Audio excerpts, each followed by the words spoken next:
love daw sa Pilipinas. And he's not just an ordinary tourist, ha? Nasubukan niya na rin mamuhay sa mga barangay at suki pa siya ng mga karinderya.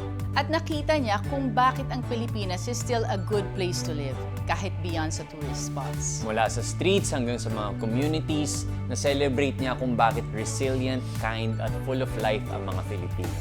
Manghang-mangha siya sa Pilipinas. Sarap na sarap sa pagkain Pinoy. Tapos, ang ganda daw ng bansa natin. He sees the Philippines through eyes of love, pero hindi rin siya natatakot na i-point out kung ano yung mga sira o mga pwede pa nating baguhin. Kaya mga Pilipino, mahirap ba talagang mahalin ang Pilipinas? Kasama natin ang isang guest who truly loves the Philippines, who belongs to the Philippines. Love na love niya ang ating country dahil sa mga stories nito at kung ano ang mga nagpapaganda sa araw-araw na buhay natin dito. Please welcome Kuya Kurt! Hi guys! Hi, Kuya Kurt! Hello And po, welcome hello. to the House of D! Kinagkakabahan ako talaga dito.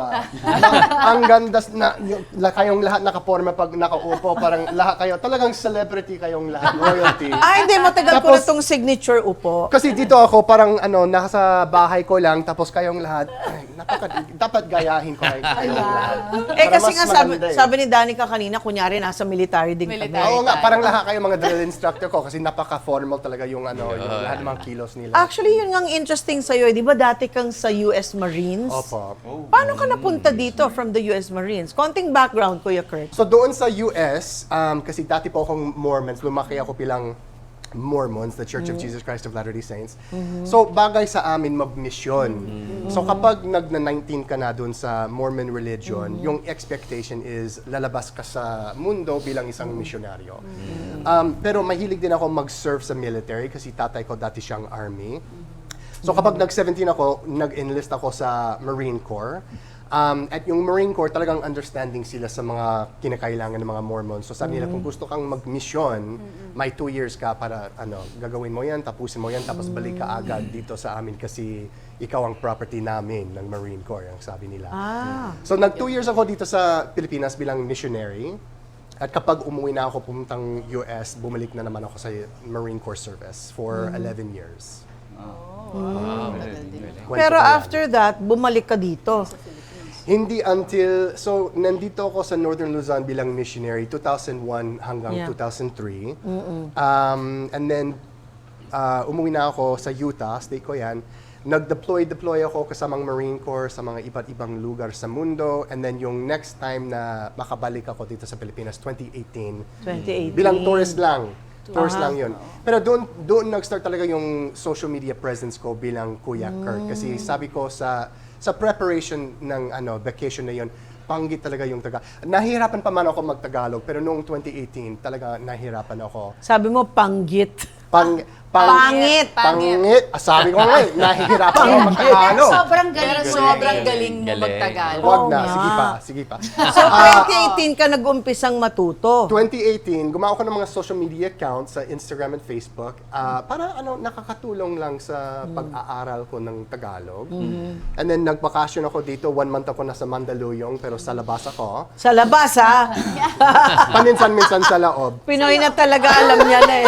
Alam niya na eh, yung mga galawan dito sa atin. Oo. Pag sinabi yung Mandaluyong, alam niya, labas or loob. Labas sa loob. So, sa Unti-unti, labas. nagiging Pinoy na ako.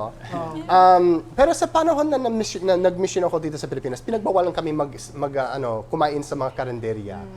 So sa 20, kasi mahina talaga yung mga tiyan ng mga foreigner, ayaw magpasake. So talagang inaalagaan kami talaga ng mission leadership. So pag bumalik ako sa 2018, sabi ko, sige, yung first thing na gustong-gusto kong gawin, kumain sa karinderya. Karinderya. And so, umiikot-ikot lang ako sa Mandaluyong, kumakain ako sa mga iba't ibang karinderya. Walang nangyari sa tiyan, okay naman siya. Pero doon talaga nag-start yung social media presence ko noong 2018. Anong favorite Filipino food na natikman mo? Lahat! Lahat? Bukod sa papaitan. Bukod sa Favorite papaya. ko, Ang pero paborito ni Martin. Paborito mo yan? Ilocano siya. Ay, kaya pala. Taga saan kayo? My mom kasi, Pangasinan. live in Pangasinan. I grew up there, so I eat Mga unta. mga unta. Manganta. Talo ka Manganta. sa Pero, Mangan tayo. lahat kayo marunong mag-Ilocano or talagang Ako Tagalog? natuto Me. mag-Ilocano dahil nakapangasawa ko ng Ilocano. Ay, ayatan kita. Ha? Ngayon, alam niya. So, papaitan, nahirapan ako dyan kasi sobrang It's so bitter. pait. Pait talaga. Yes. And yung first time na kinain ko yan, yung tinanong ko yung may-ari ng kalendarya, ano po ito? Sabi niya, papaitan. Sabi ko, ano po yun? Sabi niya, Bayaw. papaitan. So, sabi ko, oh sige, susubukan ko lang. Tapos yung first taste, yung pinakaunang, pag natikman ko, sabi ko, parang lasang, Bitter talaga. Pait. No, lasang pupu. ayoko kong sabihin, pero Oh, okay. so sinubukan, ano yung lasa sa inyo? Kasi mas The taste? sanay talaga yung dila mo. No, Huwag ka mag-alala, pareho tayo, hindi ko rin. Pero Pero masarap siya. sabihin ko sa'yo kung bakit ganon. Yung first na ano niya, kinukuha sa, alam mo na, First domain. Ay, yung bile. Parang Bile, pinipiga. pinipiga Yun ang nila. sabihin sa akin. And kasi usually kumakain ako pinipiga yan. Pero fresh. it depends kung sino yung nagluluto Kasi sa amin Malinis. masarap. Malinis. Malinis. So, nasubukan mo na bang kumain ng mata ng baka? Yung ano? Mata. Niluluto yung mata. Mata ng baka. Sinubukan ko na. About, Ako, nagulat ako dati. Yung mother-in-law ko, nagluto siya ng ganyan. Merong mata ng baka. Pag ganyan ko, sabi niya, Dina, kumain ka na. Ilocana ka na. Pagtingin ko, mata. Nakatingin. Hindi ko Kinakain atahado pala yun. Kakaiba talaga yung lasang Masarap. Ilocano. Kasi mahilig din kayo sa mapait. Yeah. Pero ako sarili, may sweet tooth na naman ako. Pero nakita ko kumain ka ng soup number 5. Ayun ako. Sinubukan ko lang. Cebu? Dito lang sa Minnesota, sa Saan Binondo. yun? Sa, ano tawag So, ng... nakayanan mo ba? Meron ba dito? Pero di ba doon sabi mo, it's beef penis. Beef penis. Ang soup number 5. Pero alam mo ba na sa Ilocos, kinakain din yung balls ng Ay, kambing. kambing? Oo. Kain mo Anong na yun? tawag yan sa Tagalog? Na-try mo Yung na. balls ng kambing. Ano bang tawag doon sa balls ng kambing sa Tagalog? Parang hindi ko alam. Anong tawag? Bola ng kambing. Bayag ng kambing. Grabe na. Bayag. Grabe na yun. soup Pero alam mo, ito, Soup number 6. pero ito Ay, nakakatawa. soup number 2 yun. about balot. Did you try it? Balot? Syempre, balot. Wala pang ano, I think nantikman ko lang ang lahat ng pakain pang Pinoy bukod sa ilang mga Chicharon? dishes. Dinuguan. Siyempre, Durian. Dinuguan. Dinuguan, oo. Durian. Durian, syempre, Marami durian. na na-try si Kuya Kurt. Pati yung, alam nyo ba yung Cebuano dish ito, yung utak ng baboy, ano tawag dyan? Kasamang hanging rice. Ano tawag? Anong Utak ng hanging baboy. rice? Hanging rice. Puso. Hanging Puso. rice? Puso. Puso ng saging. Puso ng, ay hindi. Puso, yung tawag sa, yung rice na nasa... Nakabalot sa, Nakabalot sa siguro. parang Binalot, parang triangle binalot. sa- Binalot. Ano yung Yeah, hanging? parang binalot siya, binalot. Sila si Kuya Kurt. Pasensya, Akala ko may rice na pinapahanginan. malakas yung puntong Amerikano. Yan. Hanging rice. Hanging rice. Kuya Kurt, ito, 5.2 million followers. Why did you choose to center your vlog sa Philippines at saka mga Pilipino? Ay, bakit hindi?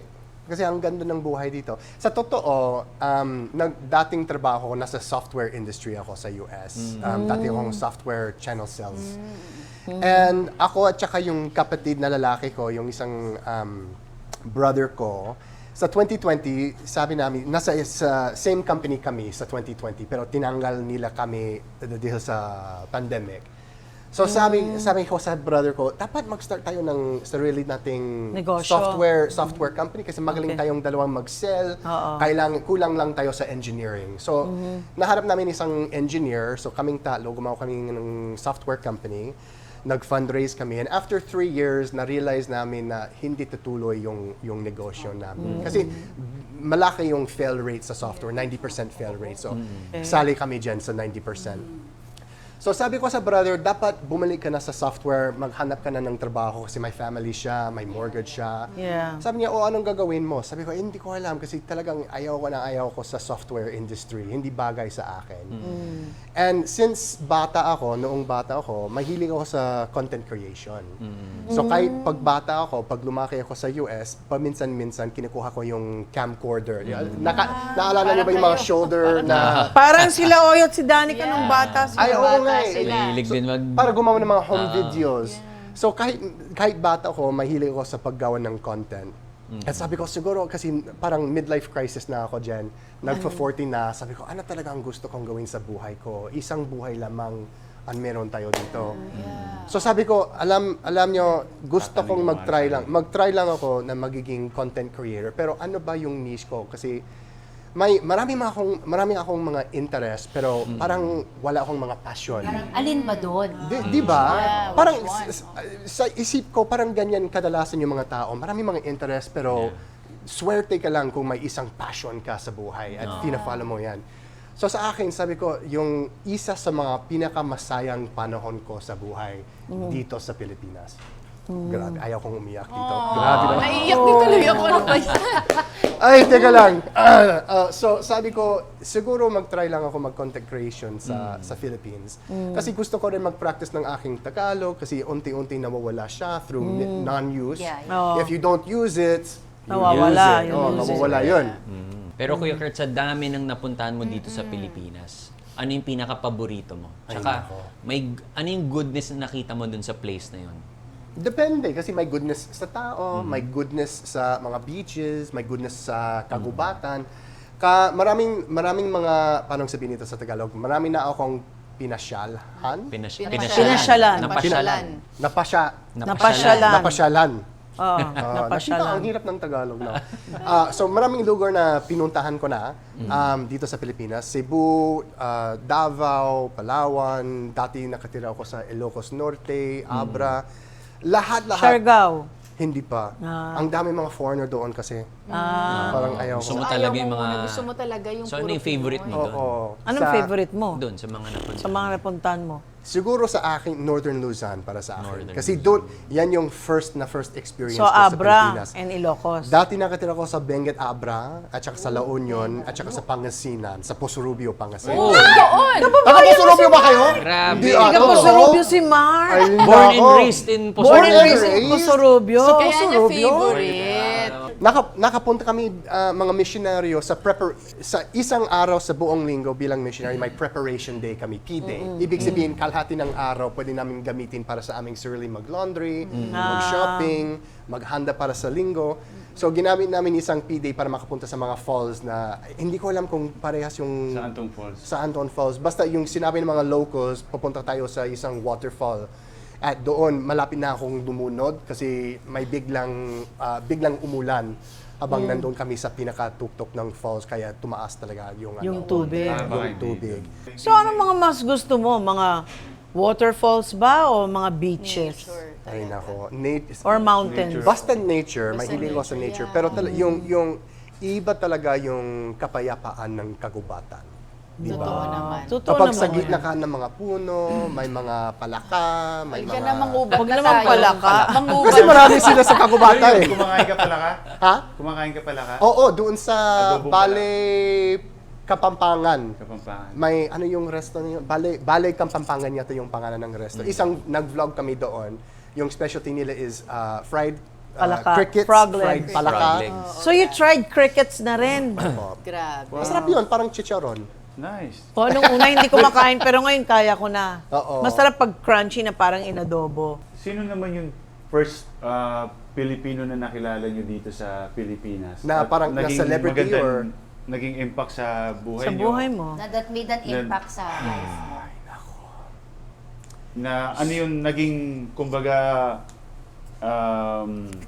nakita mo sa kanya na, wow, okay pala yung ugali Pilipinas. nila, okay yung Pilipinas. Parang kaagad talagang napansin ko, sa pagiging missionary, meron kaming 3 months of training doon sa US. Parang language, bootcamp para sa language skills. Tapos ito yung mga tamang ginagawa mo bilang missionary. So wala kaming nakilalang Pilipino sa training namin. So yung talagang first experience ko sa kasamang isang Pinoy sa NAIA. Pag nag-land kami, pumasok ako sa airport, at talagang bagsak yung Tagalog namin. As a new missionary, Yeah. konti talaga yung alam mo. 3 months lang yung training. So, tinanong ko yung isang security guard dyan. Sabi ko, nasaan po ba ang CR? Parang ang lakas ng punto. Tapos siya alam ko ito sa Tagalog, ngumuso? Ngumuso. Ang nguso. Ang nguso niya yung Nguso. tinuro. Pinaturo niya yung nguso niya. Ngumuso siya, sabi ko, natutuwa ako dyan. Sabi ko, ay, tunay na talagang Pilipino ito. Pero bukod sa nguso, inihatid niya ako sa CR. Sabi niya, sige, sasunduan kita. And so that was talagang yung first na experience ko sa isang Pilipino. Pero every experience after that, ang bait ng mga Pilipino. Hindi ko alam kung meron akong foreigner privilege, pero siguro meron din. Pero ang bait wala akong kahit isang karanasan na masama, wala. So kumbaga lahat ng karanasan mo sa Pilipino, palaging mabait, matulungin, laging nakatawa. Walang nagbabolo sa Pero, akin. Siyempre, alam naman natin, di ba? Marami din namang meron din naman. Pilipino na Nakakita ko sa manggogoyo. social media. Yung Hindi ka mga- pa naka-experience na may nanggoyo Hindi pa. sa'yo. Hindi naman. May nang-scam na Pilipino. Wala pa. Hindi ka pa na-scam. Inaabangan ko yan. Inaabangan Inaabangan. yun na. Anong gagawin mo? Paano gagawin mo pag may nanggoyo sa'yo? Anong gagawin mo? Wala. Siguro tuloy akong sa kabaitan. Yung problema Kala ko bibigyan mo ng marine skills. Hindi ko kaya. Kasi kahit malaki akong tao, malambot ang puso. Sa Marine Skills ba, ilan hours kayo nagtitraining? Siguro 8 hours a day yung training mo kung halimbawa trabaho ko sa Marine Corps Infantry. So nandun kami sa gitna ng gira, sa front lines. So parang ginagaya namin yung mga conditions sa gira para magiging sanay kami sa mga tunay na...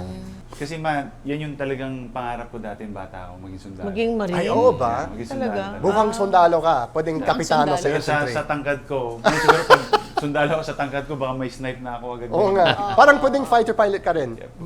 Sana. Bakit bawal ba ang matangkad na sundalo? Ay, may height limit yata sila, mga 6, sa US Air Force, 6'2 yata yung You height. can't be that tall. Kasi ganyan kalaki yung Kasi pag yung ganyan kalaki, cockpit. bilis mong tamaan ka agad. Siguro helicopter pilot na lang. Pwede. Pwedeng mas matangkad yan. Doon naman tayo sa, anong napansin mo na hindi maganda sa Pilipinas na sana baguhin namin? Delikado yun, no? Kasi foreigner ako eh. Ayaw kong paano sabihin yan, papalabasan niyo ako sa Ma-deport? Pilipinas. Oo. Ayaw kong ma-deport. Hindi ka namin i-deport. Hindi. May dalawang lamang bagay na ayaw ko dito sa Pilipinas. Ano yun? Yung una, yung init dito. Init. Yung init. Nahihirapan ako sa init. Kung pwede yung, ibaba ng konti yung init.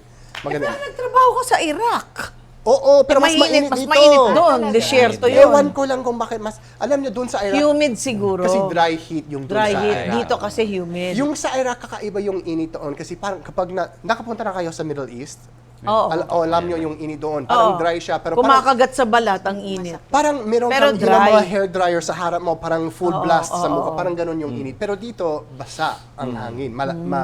Maalinsangan. Malinsangan. Tama ba yun? Grabe. Pinoy Kuya, natin tingnan ang mga Tagalog mo, Kuya. Malinsangan! Alam nyo, init Bukod yung sa una. malinsangan, anong ayaw mo? Yung lubak-lubak na daan. Oo. Lubak, ayan Kasi na! Ayan na. may... Yung mga hindi lang flood control, yung mga road na hindi ginawa. Kasi Ayan na. naapektuhan ako dyan mismo. Kasi may lower back, may isang sakit ako sa lower back. Mga galing sa na-injure Marine ka, Corps. di ba? Na-injure ako dalawang beses kapag may maliit na scooter ako, parang makakaikot-ikot ako sa mga barangay. At kapag paminsan, pag nasa lubak-lubak na daanan ka, parang nasakit yung... Sumasakit yung disc ng Oo nga, spine oo mo. nga, yun mismo. Pero sabi ko, grabe, yung mga bahala sa mga daan natin, yung mga bahala sa mga road, ginagamit pa rin nila yung parehas na roads. So, lubak-lubak din para sa Roads. kanila. So, sabi ko, bakit hindi inaayos na Parang may Yan, pagka-Ilocano yung ano mo, Yung Tagalog. mundo? Kasi roads.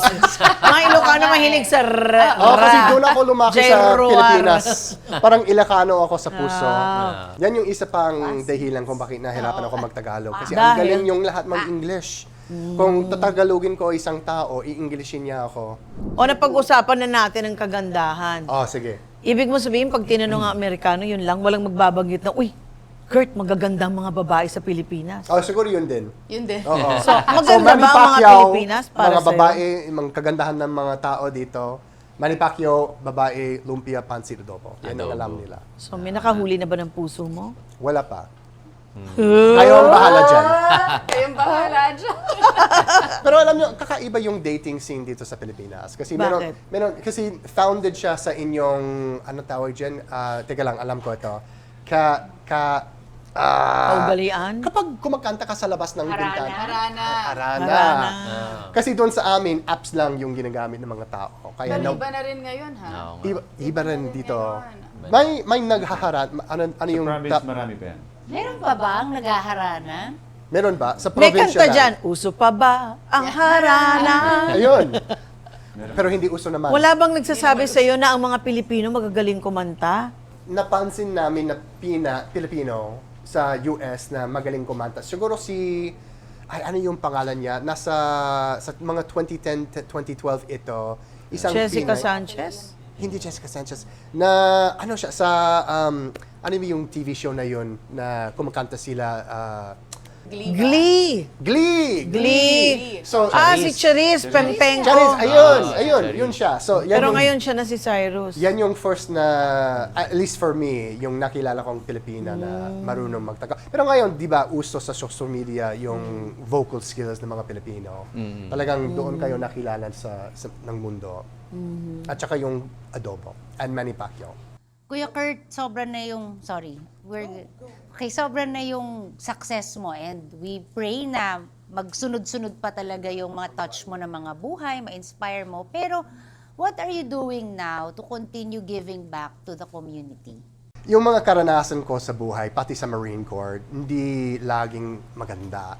At marami akong natutunan sa Marine Corps tungkol sa kung gusto mong magiging mabait tao, kung gusto mong magiging malasakit, mas maganda yun kaysa sa pagiging parang sobrang, ano yung Tagalog dyan, nakaka-ingit? Inggit. Inis. Inis. Parang laging angry. Ano, sumasang... Singhal. Grabe, ang hirap. Grabe na. Grabing notes. Palagi nakasinghal, So, palaging naiinis. Parang ganon. So, yung para sa aking sarili, nag-decide ako, sabi ko gusto kong maging masaya Positive. lagi. Kahit hindi masaya, at least at peace. May kapayapaan ka sa sariling buhay. At so napansin ko, para sa aking sarili ito, pananaw ko lang ito, kapag nag-give back ako sa community, masaya ako. Kapag kinakausap ko yung mga tao sa Tagalog, pinapractice ko ang Tagalog ko, masaya ako dyan. Parang napapasaya ako dyan. And so, for my channel, ang sabi ko, kapag kahit sapat na yung kita galing sa social media para sa mga sarili kong bills, may konting ipon ako, lahat na natatira, ibabalik ko sa mga collaborate sa akin, yung mga karinderya owner, yung mga staff. So lagi ginagamit natin mga 30-35% ng kita galing sa social media. Yan yung binabalik namin sa mga karinderya, mga nice naman. mga social media. Sana lahat ng vlogger ganyan. no? Oo, kasi alam nyo, Sana all. kahit 1.5k yung tip namin, ang saya ng mga tao dyan. Talagang na-appreciate nila yung, kahit hindi malaki para sa kanila Yes, kasi yes. successful sila, Oo. ina-appreciate nila yung gesture. Yeah. So para sa akin, yung gusto kong ibalik sa Pilipinas ang aking sariling kabaitan at saka kung kaya, may konting kita galing sa social media. Kasi sila talaga ang mga partners ko sa social media. Kung walang karinderya, kung walang mga kinakausap kong tao, wala akong content. So parang partners kami. Yun din yung isa sa magandang, you can parang give back di ba? And Oo. nakikita namin yun sa'yo, yung energy mo, yung vibe mo, very magaan. Alam mo kung bakit? Bakit? Kasi walo kami magkakapatid. Ako yung sa gitna. So yung may isang Middle child. middle child ako. Tapos pag bata ako, meron isang doctor nag-diagnose siya sa akin. Sabi niya meron akong isang kondisyon. KSP ako, kulang sa pansin. Kulang sa pansin. Kaya yung mga interactions ko dapat magaan lang, di ba? Kasi maraming masama sa buhay. Dapat kung kaya mong maging magaan, masaya, dapat lang. Oya, may game tayo kay Kuya Kurt. Ay, di meron ba? ba? Ikaw. Oh, Go. let's Sige. do some May game. Tagalog confession. So may tatanong kami sa'yo, sasagutin mo in Tagalog. Maganda Oo na. sa Pilipinas kasi Ang ganda ng mga babae. Ay, hindi, pakain. Ang sarap ng pakain, ang bait ng mga tao, at saka presko ang panahon. ikaw, next question. Next, Oyo. Ang unang bagay na may nahal ko dito sa Pilipinas ay... Adidas. Adidas, yung Adidas? Talaga? Pinakaunang yung paa ng chicken? Pinakaunang kinain ko dito sa Pilipinas ang Adidas. Ano naman yung, kumbaga, gusto mo sa isang babae? Ay, naku. Yes. Grabe on the spot talaga ito, no? Ano yung gusto ko sa isang babae? di siyempre babae siya. Di ba? At Bakit tapos, meron na bang lumandi sa'yo na transgender? marami. Nakakala mo girl, tapos yung pala Dumadaan na sila peke sa ka. mga DM ko lagi. Pasensya guys, sa babae lamang ang puso ko. Oh. Basta babae siya at buhay pa. Buhay pa. Dalawang Buhay pa. kinakailangan ko lang. Alam naman patay. Hindi lang, ang gusto ko talaga, di ba, dapat may attraction sa physical, may attraction sa mental, emotional. Dapat mabuti siyang tao, malasakit, mapagmahal. Parang gusto ko na ganyan talaga yung ugali ng Kailangan ba babae. masarap magluto? Ay, pwede rin. Kasi mahilig ako kumain. Niloko ako ni Cher, ako daw yata hinahanap mo. Hello? Baliw! Tignan natin! Joke lang. Char! Oh my God, Char! Char. Hello, 64 na ako, ilang taon lang to. Tapos na, palabas. Tapos na. Ayaw na. Mark, anong yung Oh, sinasabi next. mo? Okay, next. Question. Kung may isang ugali ng Pilipino na hindi ko nakikita sa ibang bansa, ito ay Humor. Yung humor ng mga Pilipino. Humor ng Kakaiba Pilipino. yung humor nyo. Kasi kahit pwedeng dark humor, green humor, pwedeng din everyday humor. Kahit nahihirapan, kahit maraming mga pinagdaanan yung isang tao, they find a way para mapatawa. Hahanapin nila yung humor sa kahit anumang situation. Parang Diba? gets nyo talaga. Kahit nga puro korupsyon na ginagawa pa rin Kaya ang nga eh. nakakatawa yung flood control. Pero totoo nga, no? Totoo Ginawa na lang katatawanan lang. Ginawa na lang katatawanan Ginawa na lang lahat ng flood katatawanan control. Lahat May ng mga mga memes. mga missing roads, Oo, ang galing niya. missing Yung- health centers. Halos purong feed ko sa social media, purong content ng mga Pinoy at doon talaga na-expose ako sa humor nyo. Ito, may papagawa daw. Challenge daw. Okay, ito naman, Kuya Kurt, try mo tong sabihin, ha? You can read it naman. Okay. Nagpapaputi ng puting puto si Piping habang pumipila ang 7 puting pusa. Okay. Okay. Ready? Game. Pwede mo basahin, kuya. Ready? Pwede Get mong set. basahin. Go! Nagpapabuti ng mga okay. Nagpapabuti ng puting puto si Peping habang pumipila ang 7 puting pusa. Parang boses ni Kuya Kim yun, no? Oo nga. Oo nga. Alam niyo ba? Naging Kuya Kim. Oh, very Kuya Kim yun, ha? Oh, next. Galing. Oh, ito, next.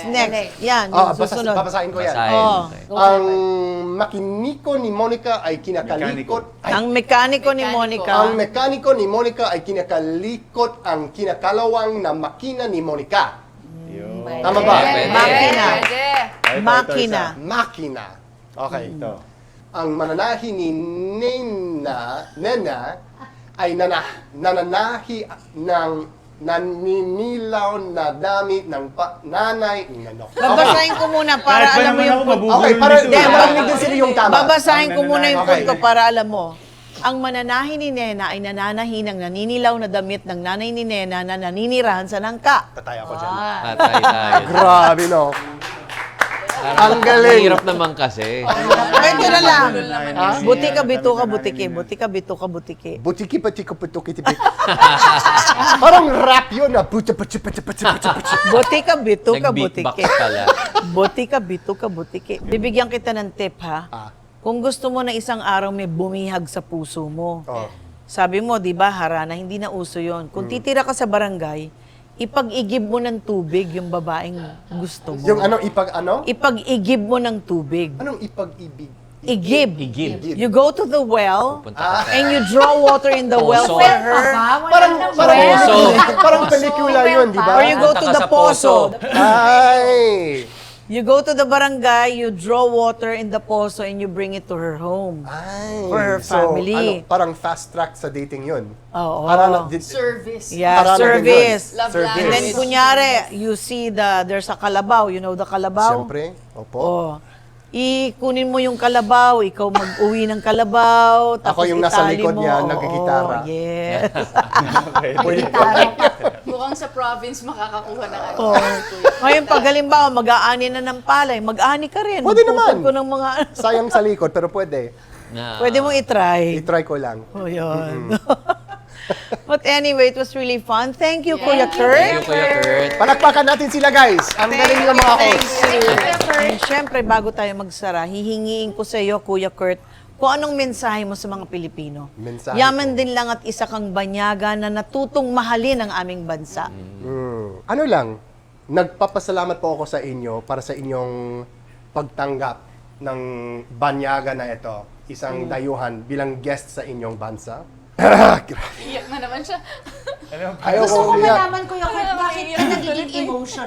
Kasi alam nyo, grabe naman. Akala ko I make it to whole podcast walang luha. Alam nyo, kasi yung first karanasan ko sa labas ng aking sariling bansa, dito sa Pilipinas. Grabe naman. Kapag naging misyonaryo ako, nakita ko yung kabutihan ng mga tao, pero lalo sa mga Pilipino. Ang daming kong naranasan bilang missionary na maganda dito sa Pilipinas. Natutuwa ako dito sa Pilipinas. Gusto kong maging mas mahusay ako magtagalog para kahit sino ka man sa Pilipinas, gusto ko na kausapin kita. At nagpapasalamat ako doon. At lalo yung mga karanasan, parang hindi pantay siyempre yung karanasan ko dito bilang missionaryo at yung karanasan ko bilang Marine. Parang different, complete opposite yung mga karanasan ko. Pero dahil sa naranasan ko sa Pilipinas at yung naranasan ko sa Marine Corps, lalo na-appreciate ko yung mga tao dito sa tao sa Pilipinas. So, ang mensahe ko lang ay nagpapasalamat po ako sa inyong lahat para sa inyong bansa, yung kultura, yung kasaysayan nyo, yung pagkain, kayong lahat, mga mabait na host. Basta maraming salamat sa inyong lahat. Thank you so much. Kung may natutunan tayo ngayon, ito yung pahalagahan natin ng ating sarili o kaya yung mga kwento din ng mga ibang tao. Hanapin natin ang kabutihan sa araw-araw. Choose being kind sa lahat ng tao. Suportahan din natin ang lokal. Kailangan talaga tayo lang din ang magtutulungan. And agree ako kay Kuya Kurt. Salamat, salamat. Masarap talaga kumain sa karinderya. Lutong Pinoy. At is the best. Suportahan natin to. At ang House of D, like, follow, and subscribe na ho. Kahit na maraming pagsubok, nakakainis at minsan mahirap, piliin natin na mahalin ang Pilipinas at maging bahagi ng mabuting pagbabago. Sa araw-araw nating buhay, sa maliliit na kilos, pwede nating gawin ito ng mas mabuti para sa lahat. Tandaan natin, iisa lang ang Pilipinas. Isang pamilya tayo, so let's choose to uplift, support, love, and show kindness always. Dahil dito sa House of D, You are family!